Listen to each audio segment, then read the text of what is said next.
Yeah.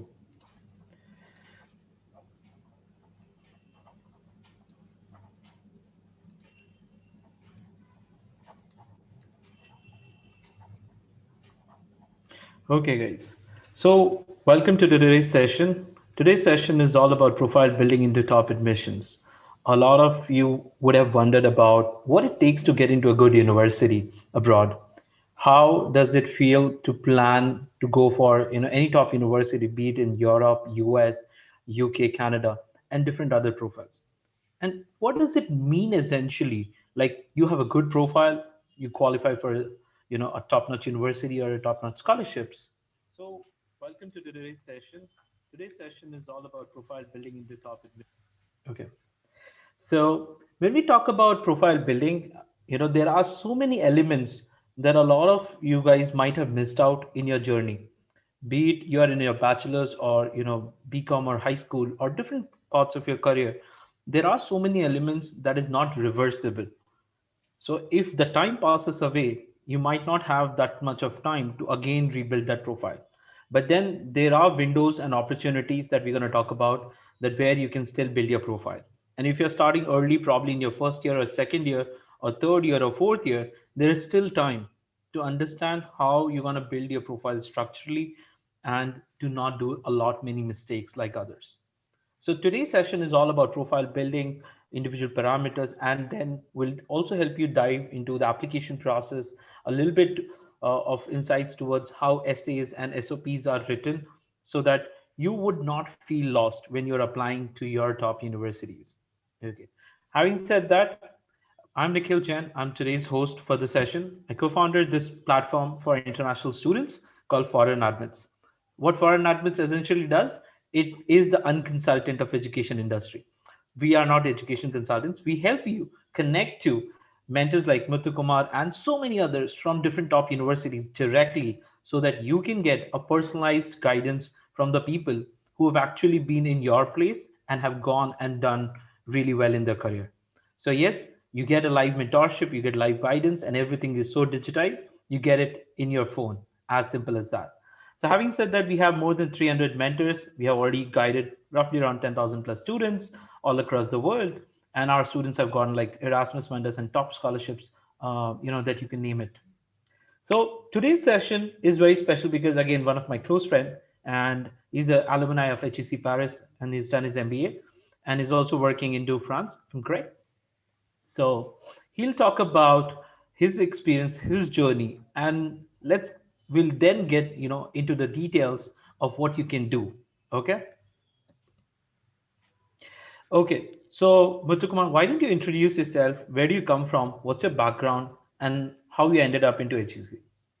Yeah, sure, Nikhil. So happy to share my experience. And firstly, very thank you for having me. So just to give a quick background, so I'm initially from Uti in Tamil Nadu in India.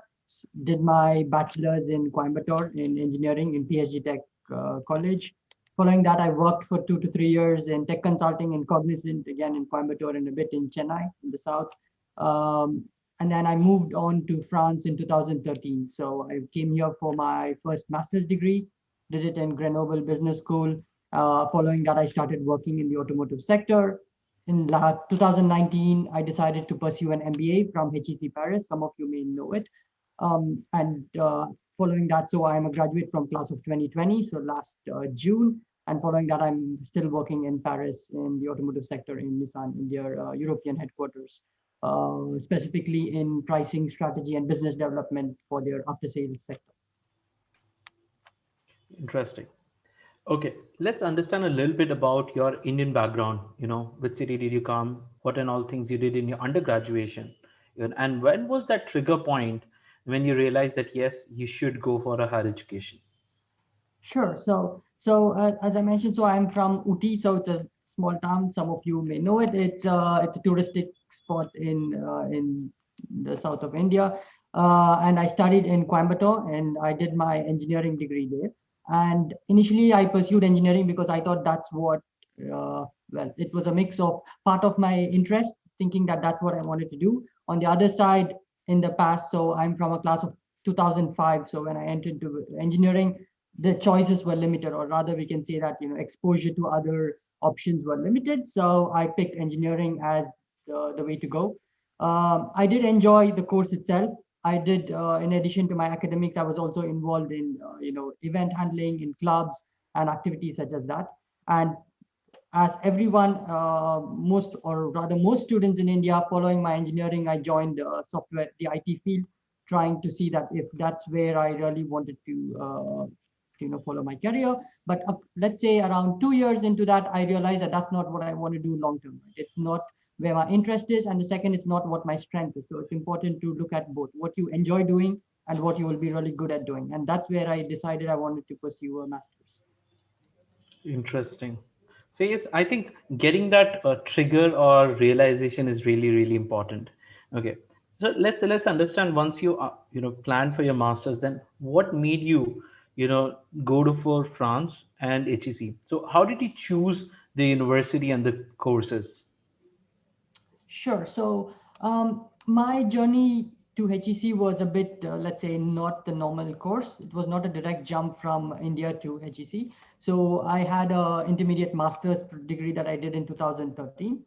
However, the choice of Europe was based on my interest. So I did, and also the kind of person I am. So I wanted to do something different. I saw all my friends were moving for MS in technical degrees to the US and Singapore. That was the dominant regions. And so, but I was interested more in the automotive space, and that's why I chose Europe. And in Europe, of course, I looked at different countries, and you have a language restriction as well in Europe. So looking at all of these aspects, I decided that France would be a best bet because I had also learned the language a bit during my schooling, and that's where my interest lay. So once I joined my first master's, it was in Grenoble Business School. That was in 2013. At that point, it was not my target school.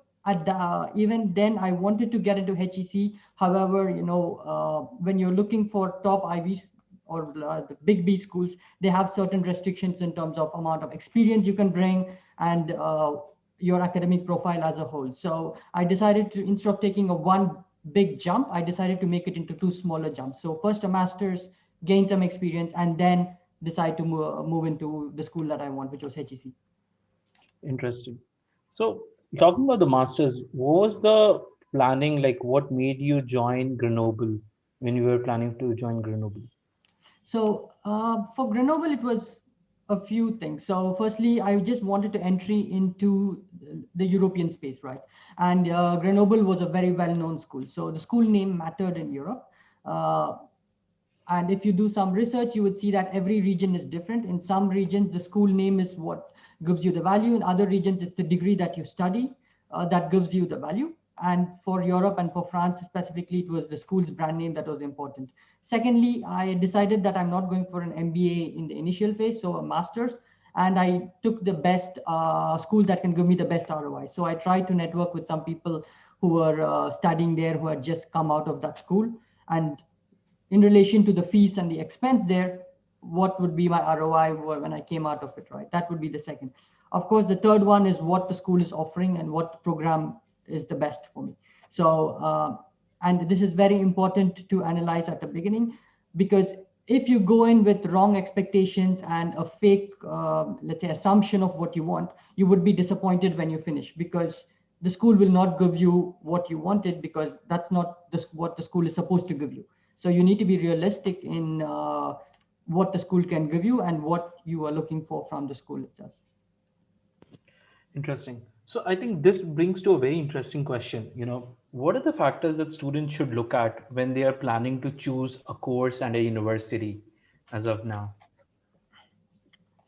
So for me, I would say that, firstly, you need to know what you're looking for, right? I can break it down into three things, right? So you need to know your what, your why, and your how, right? When I say what, it is what are you looking for in a higher education? Are you doing it just because you're bored with your previous job or your career, or just for the sake of it, or are you really looking for something specific? Here, it's okay if you're still an explorer and you really don't know what you want to do. That's fine, but you need to know that and you need to accept it. That would be your what.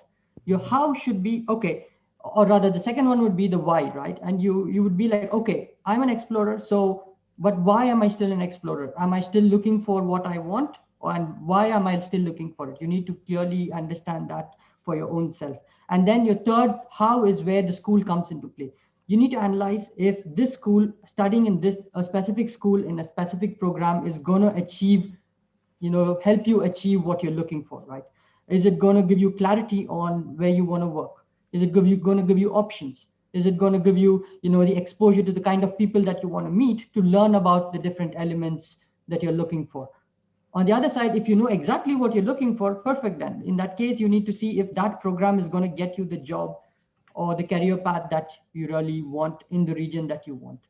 And once you have this, and then of course you would look at the other elements like where the school is located, right? Where the school or the, let's say, the campus is located. Is that where you want to work? Does the school have let's say, a brand name that will help you in your next steps?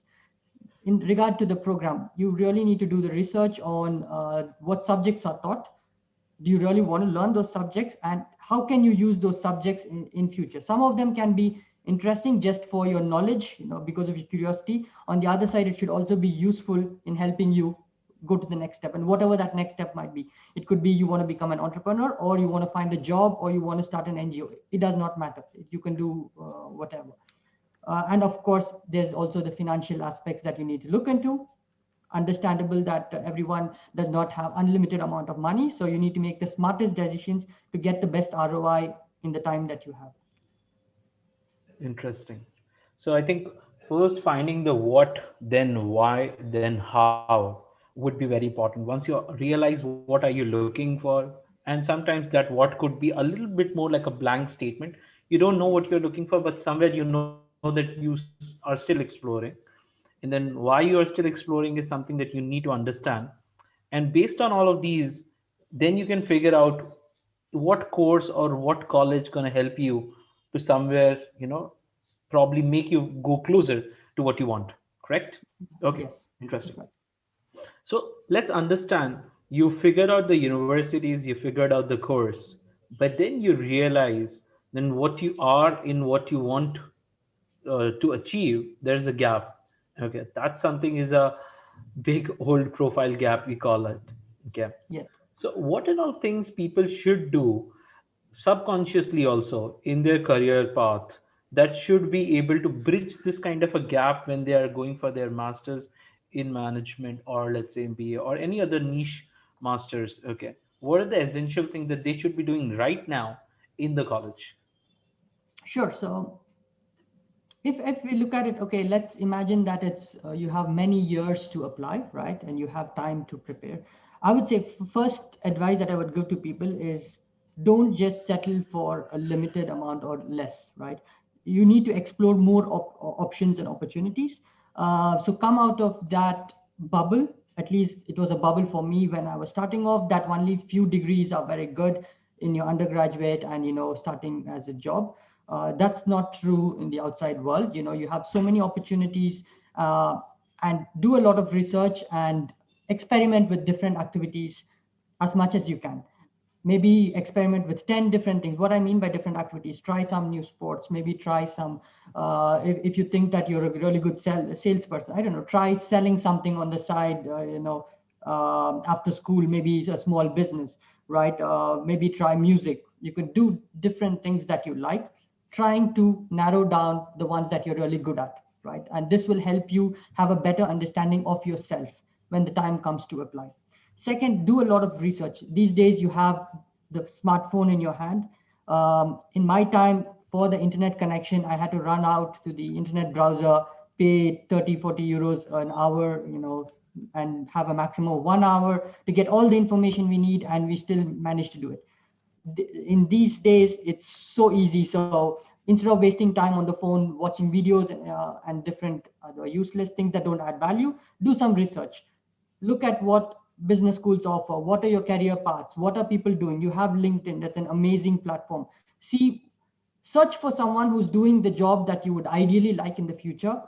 See what he's done in the past to get there, right? So you'd have an idea of what people do to get to different levels, and then you would realize there are so many paths to your dream job or your dream life that you have. It's not one path, right?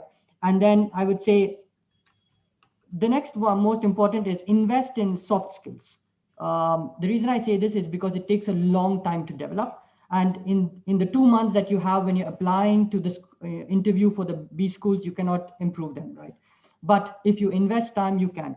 And soft skills could be communication, I would say. Second would be interpersonal skills. Third would be leadership skills. Communication skills. I think it goes without saying that you need to be able to speak and communicate in good English. It's not about American or British English. If you can form sentences and speak clearly and communicate your message to the other person clearly, that's all that's necessary. It's not about the accent. It's just about how you communicate your message. Second, interpersonal skills. This is important because when you're going to study in any school, you're going to be with a cohort of huge number of students from all over the world. You need to be able to interact with them freely, share ideas, get feedback and share feedback as well, and to make the experience rich. And finally, leadership skills. This is important because the schools are looking for someone who can take on more than just academics, right? They need to be able to lead. It can be leading a small team of 3 or 4, or let's say, in future careers, leading an entire team in a company. And don't be just an academic person. So have a life outside of your college. So if you're in a bachelor's degree, marks are not everything. This is very important. Marks is, let's say, 50% of the equation. Your your performance is very important because it's 50%, but there's another 50% that's very important as well. That shows you as a person outside of your books and your work culture. So this is very important to develop. And on the other side is also, of course, the hard skills. It's very specific to what program the students are applying to. It can be technical, analytical skills. And here I would like to make something clear. It's not a Coursera marathon, right? Doing thousands of courses on Coursera is not hard skills. Instead, pick 1 or 2 and be an expert in it. So because companies do not want people with 100 mediocre skills. They want people with 1 or 2 expert level skills. So this is important. Interesting. So when you talk about Coursera marathons, okay, can you give certain examples like, how do someone pick a course, and build their skill sets around it? What are the things that they can do to actually, manifest? Because now the market is flooded with people doing hundreds of courses, right? So how do one justify in their resume or to the recruiter or to the admission committee that, hey, I've done this course and I really know the insights of what I've done? Sure. So I think in Coursera, I've used the platform, but I'm not an expert of it, but I can imagine that it has all sorts of courses, right? From soft skills to programming to analytical maths, everything. So I can give you a few examples. Let's say there are certain courses like advanced Excel, Tableau, Python, etc., which can be used for all fields, right? If you're in a technical field, it's useful. If you're in the business field, also it's useful. And in the business field, if you're a business analyst as well, it's a useful, or even as a manager running some strategy projects, right? And these skills are a must have in these days. So if you just do a search of what are the skills needed for the different jobs, you would have an idea of what is needed. And the best way to do this is, again, just go to LinkedIn. You have LinkedIn jobs, click there, maybe Google business analyst at Microsoft, and it will tell you what are the required skill sets. So much more earlier on, you will have an idea of what the jobs require. If you want to join Microsoft, maybe any job you apply in Microsoft is going to ask for one specific skill, irrespective of the department, right? And so you'll know that, okay, that's something that you can really invest in. Whichever company I go, whichever position, I can use this, right? And on the other side, of course, soft skills are always useful. So like I said, communication skills are very useful. So if you want help in that, take effort to develop that. Of course, you cannot show that on your CV saying I took communication skills. You need to show it in the way you approach the interview to say that, okay, I'm good at it. And the interviewer really doesn't care how you developed it as long as you're good in the soft skills. Interesting. Absolutely. Yeah. So I think a couple of pointers here just to add what Muthu said. You can probably do certain things in your real life with those skills and kind of manifest it and share your learnings when you're talking about those soft skills in your interview or writing to the professor. So that would basically help you to understand that, hey, you didn't do just a course, you actually learned the outcome of the course in your and utilize it in your earlier life. Right. Interesting. So, okay, now we understood that profile building is definitely involving learning, courses. Okay, what are the other elements apart from learning courses is important? And what if someone is weak in a particular subject, but they want to explore the career in that subject, how do they build upon their profile? So when you say weak, of course, it could only be seen through the marks, right? Your mark sheets and your academics. And it's important to realize that when you're applying for programs, right, for business schools, they're looking at your entire profile. So if you're going to say, okay, let me break it down into two parts, right? If you're going for a master's in a specialized field, right? Maybe a master's in very specific computer science, for example. Of course, it helps to have good academic backgrounds in that degree to show that you would be good and you would excel in that program. And then that once you come out of the program, you can do well. The reason is the schools would not want to risk themselves and put pressure on you to take you for a program that you cannot do well in. Believe it or not, schools are looking for students who can do well, and they do not want to trouble the students. They don't want to give an unrealistic expectation to students just because they have come in. Maybe their strength lies somewhere else. It's not exactly that program, right? So for specialized programs, it's important to be good at the subject that you're applying for. This kind of shows your interest and your strength in it. However, if you're applying for in a business role or an MBA, for example, it's much more diverse. In this case, they are looking for an overall profile. If you can support to say that, okay, I know I scored less in my university on a certain subject, but it is not reflective of what I want to do, or I have made it up in another way. That's fine. One factor that schools use is the Gmat score. So it's a combination of your academic undergraduate grades, right? Your overall GPA and maybe some subcategories plus your Gmat. That's what shows your academic performance. And they also look for consistency. Okay, it doesn't matter if you got, let's say, 60% in your first semester, but if you're being 70, 80, you're being constantly increasing, it's good, as long as you can show improvement. And maybe you have a good Gmat score to support that, great. Even if not, it's not a problem. If the rest of your profile can actually balance it out, it's good. So as long as you can tell a story, you can say, okay, I was not good at academics because I was, focused on other projects, activities, which gave out good results. Perfect. That they are happy with that. Interesting. So, guys, one interesting takeaway is it's not just about the scores that you did in your bachelor's or in your high school. You still have opportunities to improve on that, and courses or projects around that would really add more value. But don't make it mechanical that you have to like 100 courses around that.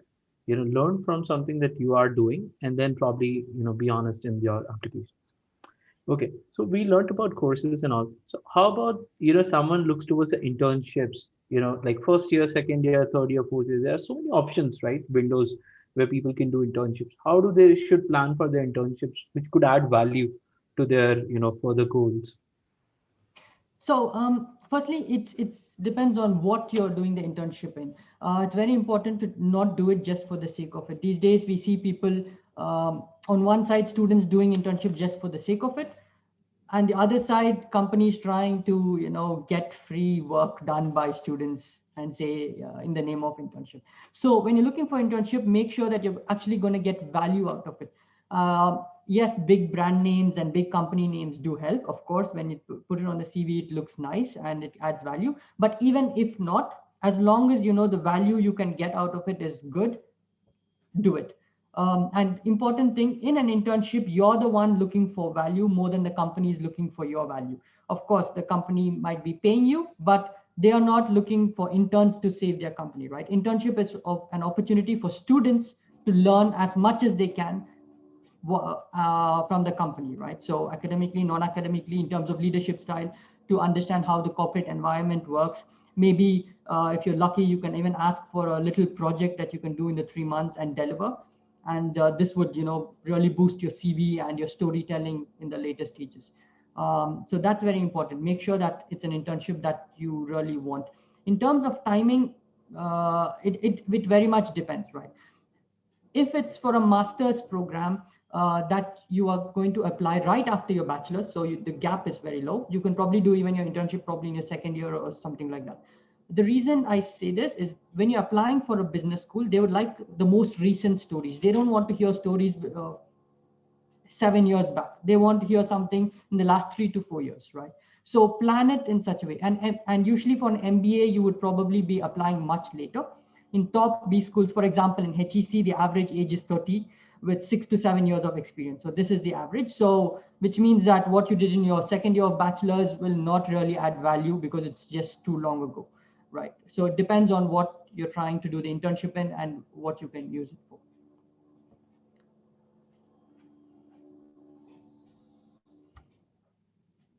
Yep.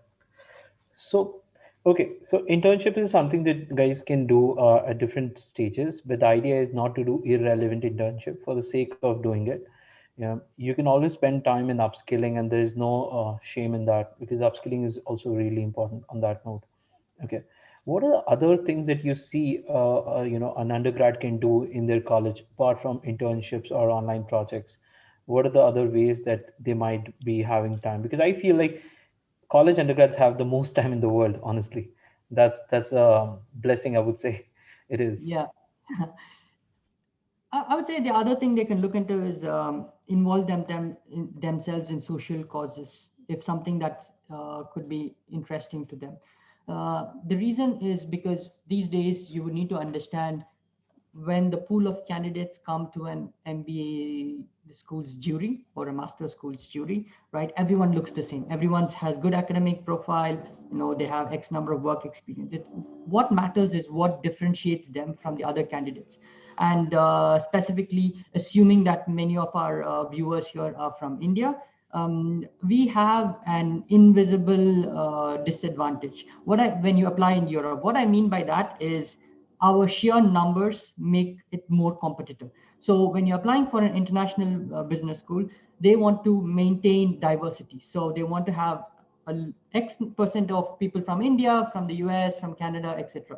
Right? And just because we are so many applicants, we are competing with such a big applicant pool, which means the criteria for choosing a person from India to study in that school is much more strict just because we are so many people applying at the same time. So it's very important to differentiate yourself and differentiate yourself in meaningful ways, right? So one of this is trying to volunteer for social causes and spend time, your free time, your non-study time, like I mentioned sometime earlier, exploring your other interests, right? It could be sports, it could be volunteering, it could be trying out something by yourself, it could be trying to build a project. If you're on the technical side, try to build a project by yourself, uh, and reach out to companies that are probably looking for people to work with them on short-term projects. Spend your time outside of study in the most meaningful way, and this will give you the most value more than your actual classroom time. Absolutely. I think with COVID, what I'm seeing as a trend now, because it's everything is online, there is very limited option of travel. So I True. believe students, you can make most out of it by attending a lot of international events or national events without even traveling, and at a very very low cost. Something which I saw with the Harvard conference when I paid like $500 or $1,000. Now it's like $50. So Right. you can easily afford to do that, and you can probably network and learn from those events or take part in more hackathons or online events. So, and again, the best thing is even few of the professors that I know personally, like they are looking to hire interns on a remote basis. So there is a big, small, but a big window on a scale that you can always look towards doing a foreign internship while being here. But for that, you need to have relevant skills so that the professor would be more motivated to hire you as an international graduate student. Right. Okay. Yep. I just like to add one point that I missed. So the other point, what you mentioned is networking, right? So use time in meaningful networking, trying to connect with people that you want to learn something about. Absolutely. Networking is an ongoing process, guys. It's not something a month before when you want a job you should network. It's not like that. It's a consistent process. And you never know whom you have spoken to 6 months back would be the right person for you when you're right now reaching out for help. So networking is something, just embed that in your social habits, meet new people. There are platforms like, I can give a couple of platforms if you're looking towards academy or industry, called smarttribe.io or Lunch Club. You can easily go and network for free on these platforms, and there are curated meetings. You want to connect to the mentors, you can definitely come to ForeignAdmits and speak to the mentors whenever you have doubts. But yes, there are a bunch of great platforms that you can use apart from LinkedIn to have a like face-to-face meeting in this particular pandemic era. So, Madhu, let's understand a little bit about finances. When we talk about study abroad, it's always considered to be one of the most expensive choices and often confused with the choices for elitists. Okay. So, what's your take around this? How did you plan your finances? What did you take help of? How's the journey on that? Sure. So, understandably, it's a very important topic for many students, as it was for me. So, when you're looking for finances, you need to understand something. Yes, compared to studying in India, of course, studying in Europe or the US is slightly more expensive, but you do have a varied choice of schools and options that can support you, right? Firstly, depending on the program you choose, the fee structure can vary a lot. Firstly, secondly, also depending on which city you're going to live in. If it's, let's say, center of Paris or center of a big city like Frankfurt, for example, it's going to cost a lot. But if the school is slightly on the outskirts, you're going to save a lot of money. And if focusing on schools in Europe, I would say maybe 3 or 4 top schools are the ones that have the highest fees. All of them have a much lower fees. In addition, there are schools that are funded by the government, so which means that the fees are very, very low, but still the program is pretty good, right? The second one, you have a lot of scholarship options. Every school has scholarship options that they offer up to a huge amount. The scholarship could be up to 20,000 euros, depending, of course, on the program itself. So when you say 20,000 euros of scholarship, it's a big amount that can really help the students, right?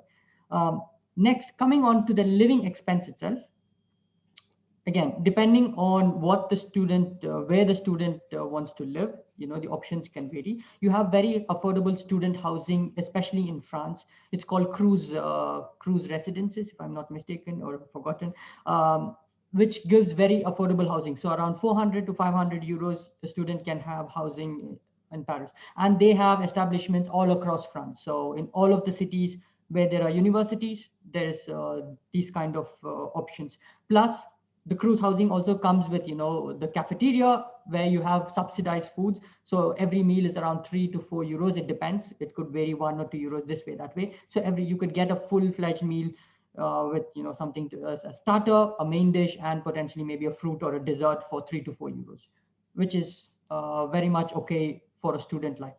In addition, something that people do not know is that some countries like France have something called as they call it CAF, CAF. So basically, it is support from the government for students. So the government gives you money every month. It can vary between 150 to 220 euros, depending on the city. So smaller cities get a smaller amount, and Paris, for example, gets around 200 euros. So every month, the government gives you 200 euros. It's not a loan, it's for you to keep. So you just need to register in the CAF office, and every month you keep getting money. This is to support, let's say, your daily expenses or your monthly expenses for food. So there are many ways that the countries do something to help the students who come in, especially in Europe, right? And second, it would also mean the ROI that you're thinking about. So if you're already in a stage in your career where you are okay to take a bit of expense so that you get a bit bigger ROI at later, that's fine as well. And one last point before I forget, the loans in especially in Europe are very good for students. So you can take a loan at almost 0% interest. Uh, let's say a personal loan or an educational loan. So many of my classmates, for example, at HEC have done that. So they take a loan at 0% interest, and they have up to 10 years to pay it back. Unlike in India, where average loan rate, as I understand, is around 8%. Okay, just to update you, most of the people end up taking loan of 12 to 14% also. 8% is something that is a lucky case, honestly. And if someone's, parents are in the banks, they are the blessed people. But then, yes. Okay. So a couple of, I think, something which I learned, I believe, from other French mentors is, if you're under 26, there is some kind of subsidies that government also gives. Correct me if Right. I'm wrong with here. So if you're under 26 going for MIM, the government has a lot of subsidies on your housing allowance, your expenses, your travel allowance, and all those places. So you would Yes. enjoy that, right? Yes, yes. I forgot about that, unfortunately, because it's been a while since I got that subsidy. But yes, so actually, it's been changed to 28 now. So up to 28, you would get a lot of subsidies in terms of travel. So they call you, let's say, a young student or whatever. So you get a discount, not more much on the housing because it depends on anyone who's living there, but on the other aspects, you do get a discount. Interesting. Okay, so let's understand a little bit more about the education models out there. When you're picking subjects versus how the learning style is, how fast someone can do a course versus if they can have a flexibility to do internships or apprenticeships within the course and all. So tell us about your experience and all. Yeah, sure. Usually, the schools that I studied in, so that's Grenoble and HEC, did not have. It was, let's say, 2 years program. So the Grenoble one was 1 year academic plus 1 year of project, and my HEC was just 16 months, so 1.5 years of just coursework, right? But usually, how schools work is they're depending on which level of masters that you're picking. You have different levels. You have M1, M2, and then you have your MBA. Usually, in your M1 masters, that's what they call it, the initial after undergraduate, the first level of masters is usually 3 years with one gap year. So that's what they call the gap year. So it could be 1 year of academics plus 1 year gap, and then you again study. In the 1 year gap year, people do internships. And these internships are usually in the country where they're studying because it's easier. It could also be in other countries, depending on your visa restrictions, and where you're allowed to work. So that's the restrictions that they need to think about. So in terms of internships and time. And sorry, what was your other question? So I think on your, yeah. Yep. I asked about how the course structure looks like, how the subject picking criterias are. Right. So usually, again, this very much depends. It's very specific to the different programs, right? So it depends on what type of program the students are looking for. I would say I can tell. I don't know the exact structure of every program, of course, but I can share about what the students need to look for, right? When you're looking at the subjects, you need to see firstly, uh, does it cover the range of courses that you really need to know for you to be able to learn, go to your job that you want to, right? If not, it does not make sense. uh, Hello, Nicole, are you still there? Yep. Oh, Okay. yeah, I can hear you. Okay. Okay. So yeah, so they need to first check if the courses actually make sense for them to actually go to the place they want to. What I mean is, for an example, if a program gives a course, let's say Masters in International Law as a basic course in one of its, let's say there's a course called Masters in Management in some school, and maybe there's a course called Masters in International Law, right? As an example, this course is not going to make you an expert in international law, right? But does it add value? Do you see value in actually learning this course? That's one aspect, as a very simple example. Second, they need to see if the subjects are taught in depth or just basics, because some schools, they say, yes, we have courses that cover a little bit of everything, so it will not make you an expert in anything, right? But you would know the basics of everything. These types of courses are good for people entering the business field for the first time. They have no clue about what's marketing, what's accounting, what's finance, and they just want to touch upon everything. These kind of courses are good. However, if you think that, okay, I already have a bachelor's degree in finance and I know that's where my strength is, then pick a master's in finance. Make sure that it will definitely have the courses that you really want, and then do it. And third criteria would be duration. Choose a course that gives you the best duration. There's no right answer for this. I wouldn't say 1 year or 2 years is best. It depends on what you're looking for. If you think that you already have lots of experience, you want to get the course as soon as possible, finish the course as soon as possible, and get back into the job market, pick a shorter one. But if you really want to enjoy the experience and also learn a lot, because you're completely new to that field, you need time to grow into it, pick a longer course. Okay. Yeah, I think choosing courses has a lot of flexibility, as I heard in France. Like, it's not very rigid that you have to do these courses. There might be certain um, like base courses or the core courses, and apart from that, you can pick electives. Correct? Right. So yes, you're right. So that's usually for the MBA programs. So in HEC, the MBA is split into two parts. So you have your core, as you just mentioned, where you have 2 semesters of subjects that's common for everybody. So this ensures that everybody has the same strong fundamentals before they go into the next phase. And then the next phase, the third semester, is the specialization, where they give you option to specialize in different fields: marketing, entrepreneurship, advanced management strategy, etc. And then the fourth semester, you have chance to pick electives. So you have 30 to 40 electives, and you pick around 8 or 9 electives depending on what your point grade system is. So you can pick electives and you can pick electives depending on either your interest or something that helps your career. It depends. And you also have an option of doing a project instead of electives. Let's say you're not interested to sit in classes anymore, but you can say, I'll write a thesis paper to actually substitute this. So you have a lot of options in your second part of your course. Interesting. So when we talk about courses, what's the difference that you see in a typical Indian B school MBA course versus HEC's curriculum? What's the differentiator that you found out? In just talking about courses, right? That's what you mean. Yeah, the basic courses and the whole experience wise, what is the difference that you see when you find about a lot of Indian B school aspirants? I'm not talking about ABC because they somehow have a global standard, but then the other apart from ABC, how do you see a difference between what you learned at HEC versus what you could have seen in a typical Indian B school? Sure. So I would say the difference in HEC was the way that teachers and the students interacted during the course, right? The reason I say this is, for example, you can take 2 types of courses, right? One is, let's say, a strategic management course where there's a lot of debate of how companies build their strategies. So it's all about engagement, how the teachers actually engage. It's not academic at all. So what I mean is, teachers do not bring textbooks saying go to page number X and read on it.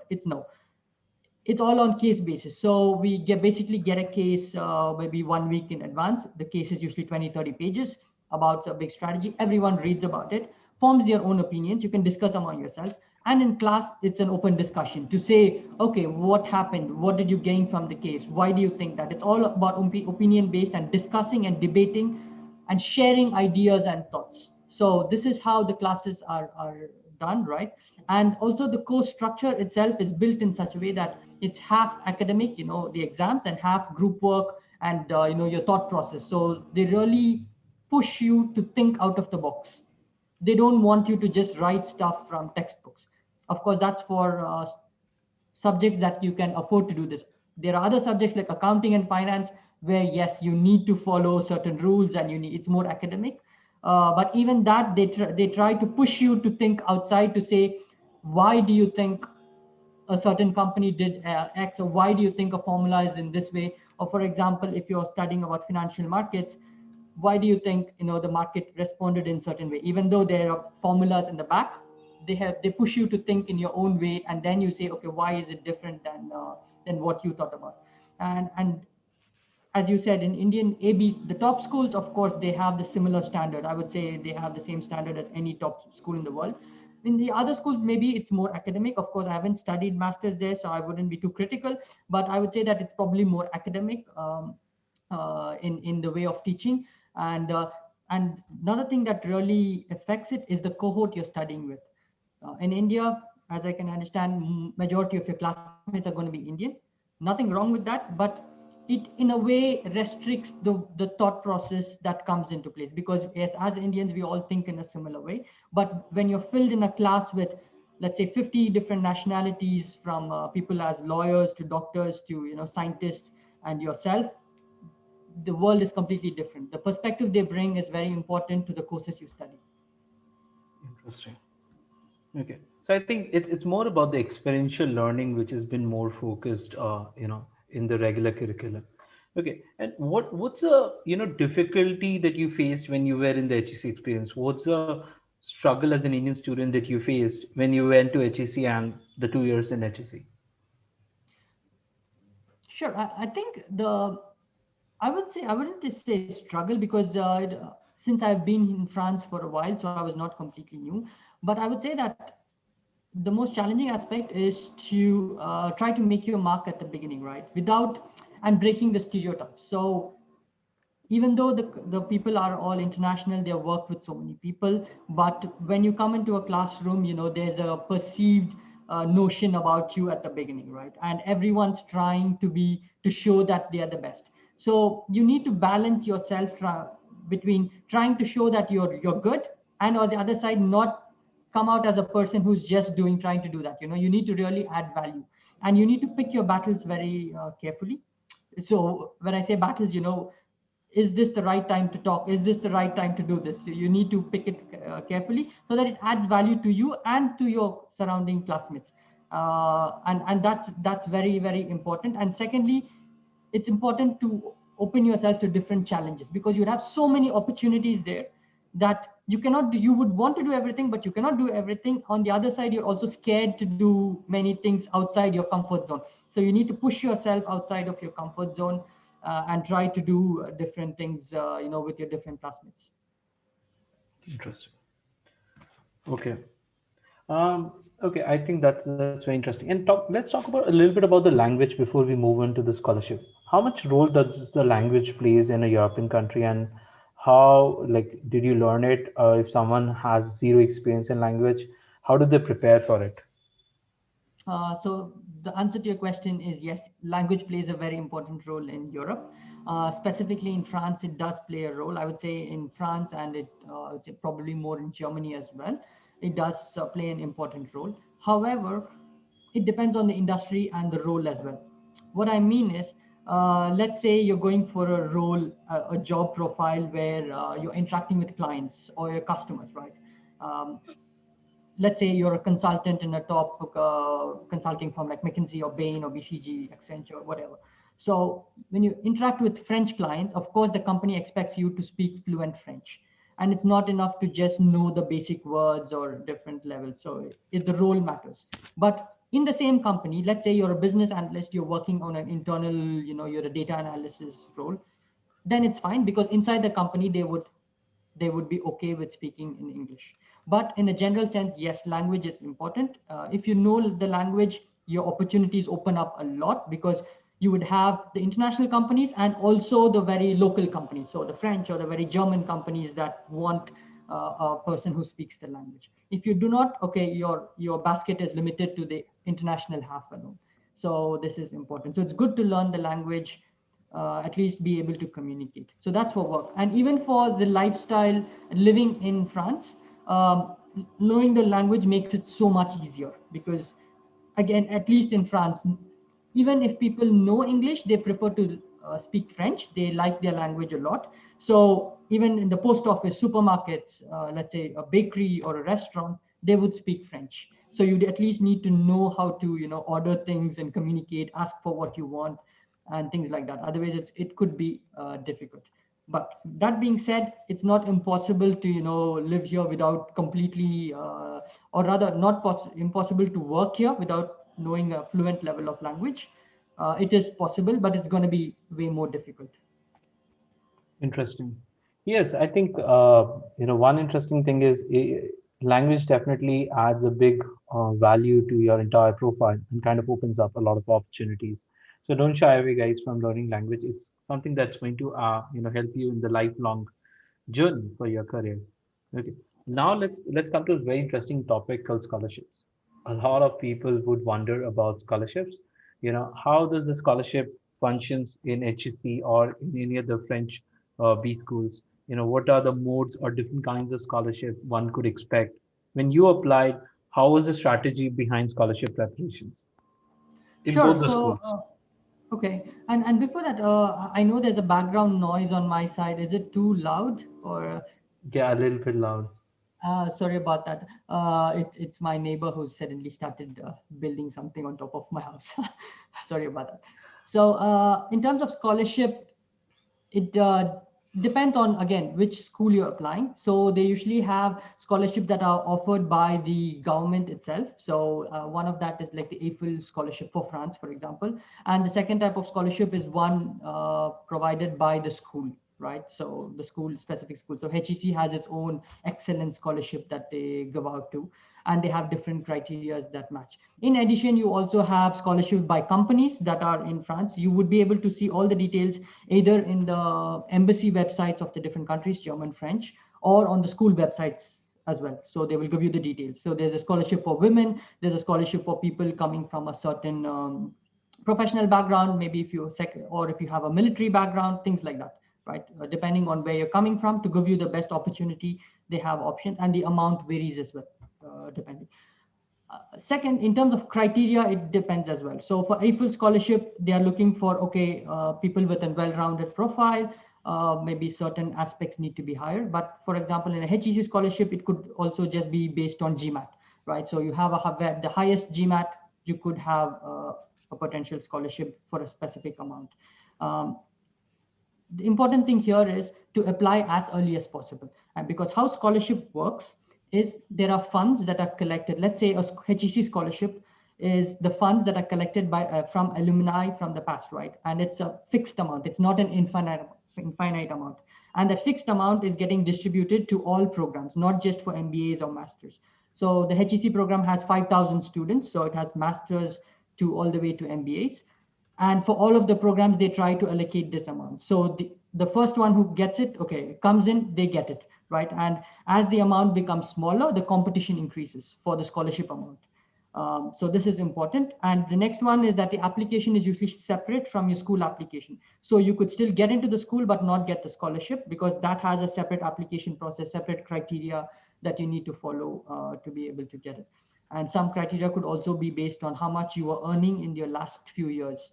So just to make sure that everyone has an equal platform to start off with. Interesting. So let's understand a little bit about the scholarship amounts. Like, what's the minimum that one can expect? Are there any tuition fee waivers also? On and is there a possibility that people can even go for like a full scholarship? If in the best case scenario. Yes.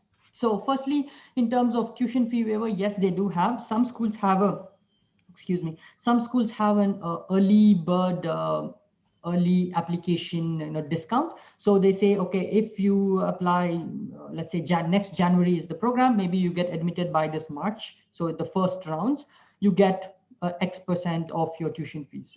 This does exist. I know for a fact in ESCP Business School, which is again a very good top business school, they have this option. But it depends very much on the amount. That amount depends on the school. So I don't have all the numbers on my mind, but I know, for example, in ESCP, they take off up to 5,000 euros from your tuition fees just for applying early, right? And then on top, they have their scholarships and their GMAT scholarships and things like that. So it can be a substantial amount. You can save anywhere between 5,000 to 25,000, depending on the school and program. So that's the first part. So the second part, sorry, could you repeat the question for the second part? Yeah, regarding the scholarships, and then what's the amount that it goes in, and is the waiver possible? Then how do they look into the waiver options?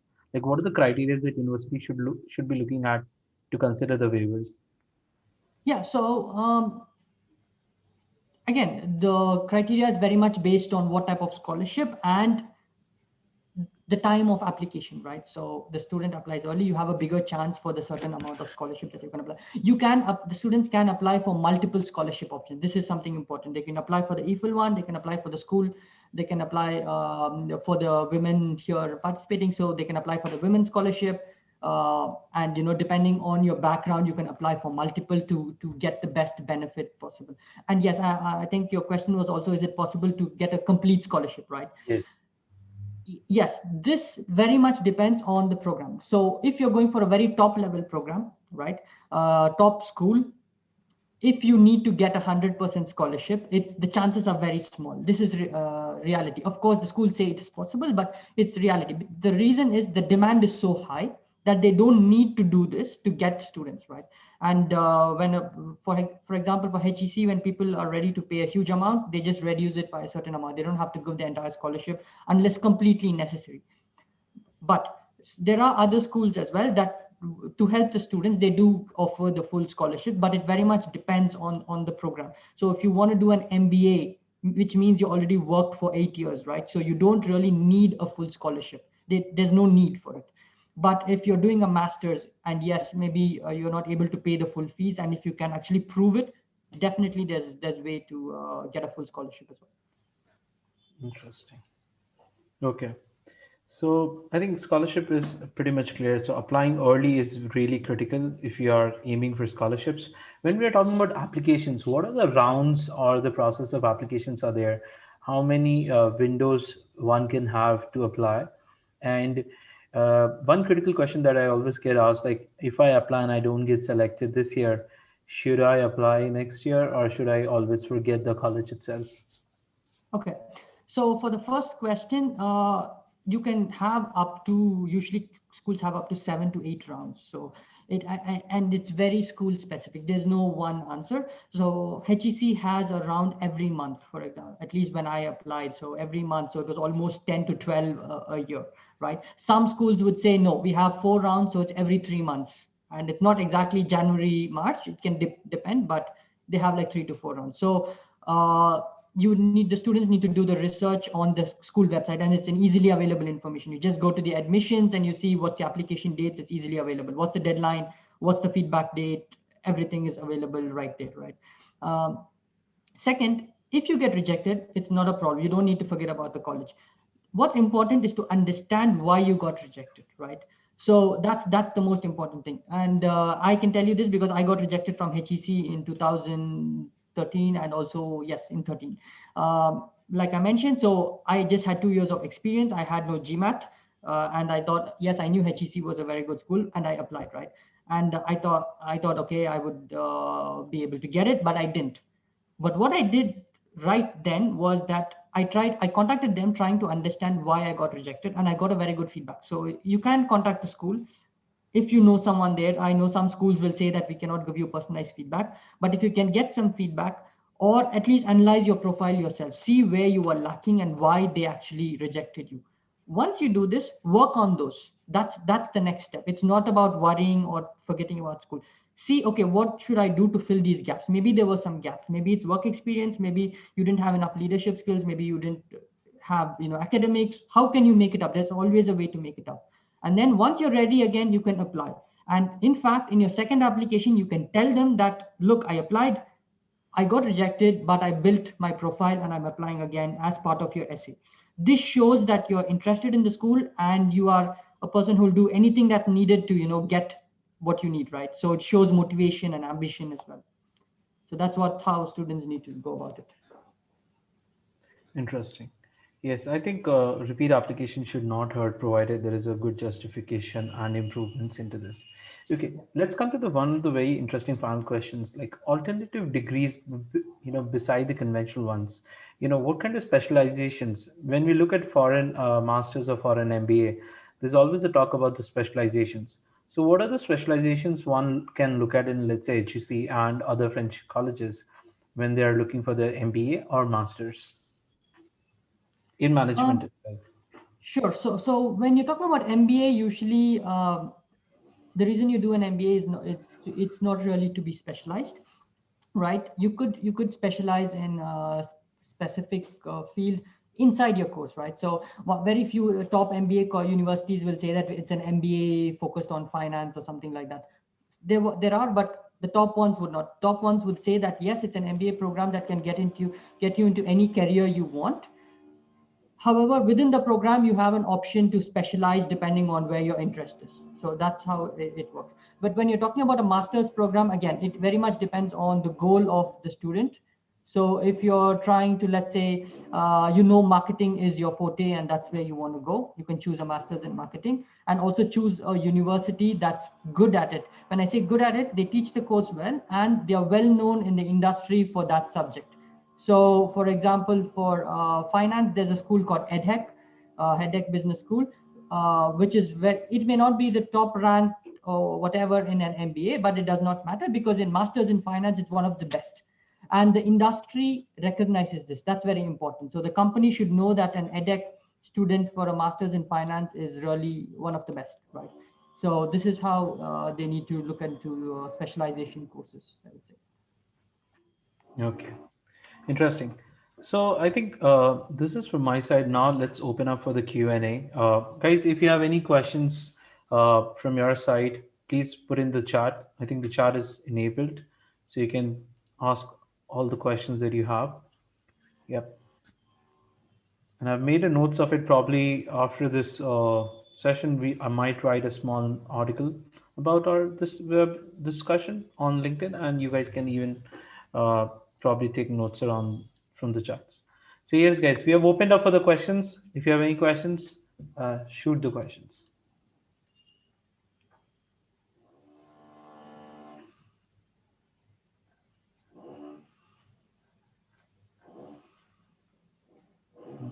Okay. Okay. One question came up personally to me. You know, like how is the MIM recognition outside Europe, and is it still a good degree to pursue if you are going for Europe? Okay, so master's programs are very well recognized in Europe. That's the first thing, more than MBAs, I would say. Uh, when I say more than MBAs, I'm not saying that a master's program will get you a higher pay than an MBA. That's not what I mean. It's just in the general perception. The reason is an MBA is a US concept, right? So it's more well known there. And in the US, you would not know more about masters. But in Europe, it's the other way around. People value master's program more than an MBA. And MIM program is from the right school is very valuable in Europe. It's definitely worth pursuing, and the top schools I would say are definitely HEC, ESSEC, ESCP are some of the best, and even Emilion. They are the best for MIM programs. Okay. So this one question: if I return to India after my masters from Europe, would I be able to get my ROI? Okay, that's a very interesting question. Well, that very much again depends on your field that you're coming back to. So if it's a master's in a technical degree, yes, because the hard skills that you acquire can be used anywhere, right? And it's easily you can easily communicate what you know to your employer in India as well to say that I know this certain skill sets and hard skills. But if it's more a business degree, I would say the realistic answer is it could be a challenge.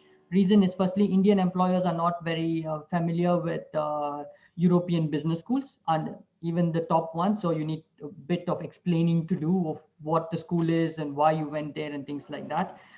Secondly, when you're specifically talking about ROI, you're talking about money. Of course, you would have spent a lot in Europe, not only for the fees but also expenses. So definitely the Indian employer, unless it's the top, let's say Google, Microsoft, all the big international guys who are willing to shell out a lot of money, they would not immediately be willing to, pay a huge amount salary, right? So it would take much, much, much longer to get back your ROI. Ideally, if you study in Europe, it makes sense to work in Europe for a while to get back at least the money that you spent and earn a little bit more, of course, and then maybe move to Europe with that experience. That would make more sense. Interesting. So one question has been asked about, okay, is MIM a good degree to pursue in Canada? Uh, yes, you can. I know a couple of good B schools like UBC, Saunders, and McGill or McMaster's have started this course, but ideally it should be pursued in Europe. In Canada also you can pick up this course, and it has equivalent recognition compared to MBA. Yes, definitely there will be a little bit of difference in the pay because of the exposure level, but MIM is ideally for 0 to 2 years of guys who have limited experience in the management field. Okay, one question has been asked: should we prefer giving GMAT compared to GRE, or is GRE is also good enough? Mm, this, I would say GRE also is good enough. Again, it very much depends on what you're looking for. Are you looking for a school in US? First question, in North America. And are you looking for more a technical degree, or is it an MBA, right? So the region and then what you're looking for, right? So because when you're looking for an MBA or master's degree, GMAT is more valued, and it has more value across Europe as well. And if you're looking for a technical degree, maybe a master's in computer science, as at least from my experience in the past from my classmates, they've all done the GRE as the go-to course. The next one I would say is just do a quick research on the internet to see what are your target schools. You may not have an idea now, but let's say, let's take the top 10 or top 15 even, don't have to narrow it down to say these are the schools I would like to go to, and just open it and see what's the application criteria for the different programs. So you would have an overall view of, let's say 70% prefer GMAT, 30% GRE for my interest in schools, and then pick the exam based on that. Interesting. Okay.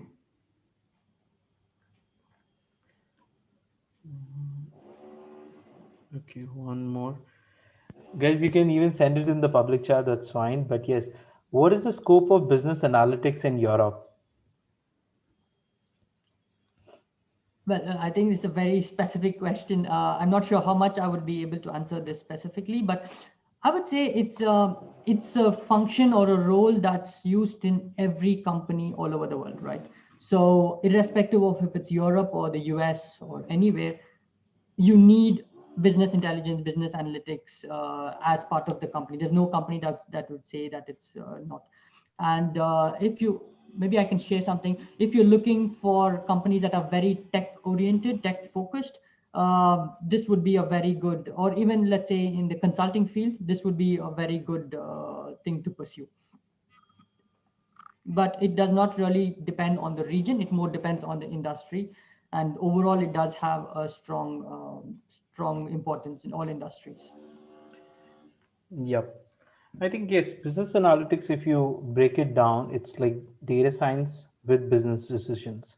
And the way Europe has been working towards, digitization and digital transformation, this particular role would have a greater, employment prospects.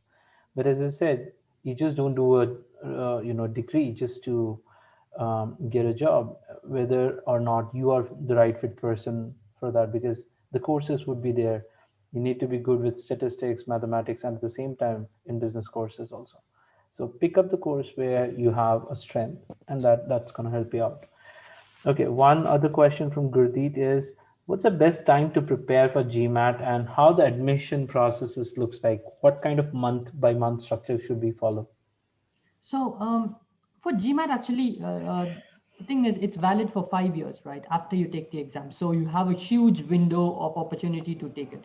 I took my GMAT in 2015, if I remember correctly, but I did my MBA in 2019. So you can see it was already a 4-year window, right? So you have a huge gap. Do your GMAT in, I would say, if you want to do an MBA, right? Firstly, target when you want to do an MBA, at least have an idea, maybe in the next 7-8 years or whatever, and then accordingly do your GMAT in the gap before. And I say 5 years is a long time for you to be able to schedule your GMAT exam. And if it's about how to take the GMAT exam, I would suggest the way that I did it. I don't know if it's the best. It worked for me. So you have many online sessions. I took a program by, I think, Manhattan. It's not an endorsement, but this worked for me and they're really good. Or if you prefer to go to an, classes after COVID, it's fine as well. I would say 2 months to 2.5 months of preparation, solid preparation is good enough to crack your GMAT. And the second one is earlier the better. Take your GMAT as soon as possible so that if you don't make it the first time, you have opportunity to improve. Do not let off your GMAT until the admission process itself. This is very important. You will not be able to do it because you'll be under so much stress saying that, okay, if I don't clear this, I miss my opportunity to get into the school I want, and my whole career gets pushed away. That's the thought comes into mind, and then you will not be able to prepare. So give a lot of leeway, maybe I'd say 2-3 years of leeway. Do it once. If you get a great score, amazing. If not, not a problem. Prepare again, do it again. do it until you get the score. And schools really don't care if you took it 3 times or 4 times. You can tell them that yes, I was improving maybe, and they do understand that you have your life as well that's going on in parallel. So people go through different things, and maybe that's one of the reasons you were not able to do your GMAT well the first time. It's not a problem. Interesting. So one of the questions has come up like if we are aiming for top-notch universities, how many years of work experience is required? Okay. Again, here it depends on the program. If you're, I can talk about the MBA program itself. So if you're looking at MBA program, average is 6 years of experience, 6 to 7, and so average age is around 30 years of age. My class cohort, I can personally tell you, I had people in my class. The youngest was around 27, 28 ish, and the oldest was 45. Yes, it's 45. So he already had almost 20 years of experience, and he was in my class as well. So specifically when going for an MBA, it's important to build your profile before you go. Don't just do an MBA for the sake of it, especially an international MBA. The reason is your cohort is going to be so experienced that you cannot compete with them if you do not have the experience. You're going to seem like a kid to them. And if you want to add value to the cohort and for you to learn as much as what the program can give you, make sure that you are at that right stage to do it, right? Does not mean you have to wait until 30. If you think you're ready in advance, maybe you've done amazing things even before that, and you think that you're at the right place, go ahead with it. So that's the way. Yeah, I think one way to look at is the batch contribution. If you believe you can contribute equivalently, like your peers could be really benefited from your experience. That could be also one of the indicators that you can pick up. But yes, if you have to put a number to it, it's a little difficult. But yes, the baseline number is somewhere around 2 to 3 years that you should be able to be there in the industry. Going like a fresher MBA is not something you should be doing. For that, I would recommend you should look towards MIM. MIM is more suitable course for you as a fresher is considered. You would have similar people like you so that the brainstorming level would also be of that quality that you can pick it up from there. Yes, that's right. And in HEC as well, the MIM cohort is much, much younger, more closer to 25 than the MBA cohort, which makes sense. Interesting. Okay, so okay, yeah, very interesting question. Does social work count when we're applying to foreign university? If yes, then what kind of social work one should look at? Not just for the sake of doing it, I'm adding here a little bit, but then what should someone be doing, in the social aspects in their career that could also create an impact? Yeah, sure. So firstly, the answer to the first question is yes, it plays a big role in your profile, because when you're applying for schools, 50% is your academic and work experience and things like that they screen out, and they say, okay, this person can study well, he's worked in a certain places, etc. The next part is like, what else has he done? They've always asked this question, what else? And that's how they, let's say, tick off the candidates, right, to exclude them. What else, what else, what else? Because they have 1,000 candidates with exactly the same profile, right? And social work is a way to differentiate yourself if you really put in value and work to it. And what kind of social work? I don't have the answer exactly, like that this is what you have to do, but I would say find a cause that really makes sense to you, and really something that you have a connection with. And this could be, right, something from helping to okay, let's say you want to join an NGO that's helping to plant trees, for example. This is just one extreme of the example. Other one could be you worked with especially in India, you helped a group to clean beaches and places like that. You help the poor people. The good thing about India is you have so many opportunities of social work because there's so much need for it, right? It's unlike in European countries where you have to go looking for it because most of it is perceived as perfect, right? In India, there's so much need for it, so you can easily find it. It can even be something you did in your little community. It doesn't have to be with a big branded NGO or something like that. It can be something that you did, something you led. Maybe you lead a group of your friends to do something. That itself could be considered social work. It's about what you achieved from it, what you contributed to the community, and what you learned from it. That's what they're looking for, not the names attached to it. What did you do? What did you learn? What did you contribute? And that's what they want to know. Interesting. Okay, so any final questions before we wrap up? We have like a couple of minutes left. So yes, any final questions, guys? Feel free to ask questions. One question, and probably this should be a discussion, is like we also get to hear that with your CAT score also you can take admission in French colleges. Yeah, how true is it, and what's your understanding around it? I've heard this as well. It's I would say that yes, some colleges do allow it, but it very much depends on if they know what the CAT score is, because CAT is a very Indian exam, so they need to have be exposed to it. What I would suggest for students who have this question is just write an email to the school. Again, in this day and age, everything is available online. Go to the school website, you will have the email address of the admissions officer. For some schools, you even have the name, so you can even connect with them on LinkedIn. Ask them this direct question. Tell them that you've written the CAT, you've gotten the correct score, or you're planning to. Is this accepted? And they will give you the right answer that you are looking for. I think that's the best way to get an answer that that's clear and it's perfect. Interesting. Yeah, I think with CAT, as I saw online, that like few people have gotten via CAT also in MIM and other courses. So you can definitely, Yes. if you're given CAT and you have the CAT scores, why don't try and ask the university? Okay, just write an email to them, and most of the universities are pretty responsive. So yes, I think with this we come to an end. Thanks everyone. Thanks to all the students for joining on this weekend. Thanks Muthu. It's been again lovely hosting you on the platform, and Of course. a lot of doubts, a lot of myths, a lot of thought processes have been cleared for management and Europe. And this video is again live on YouTube. So if anyone wants to go back and reflect back what you have discussed here, and what you have learned in this webinar, you can probably go back to the YouTube.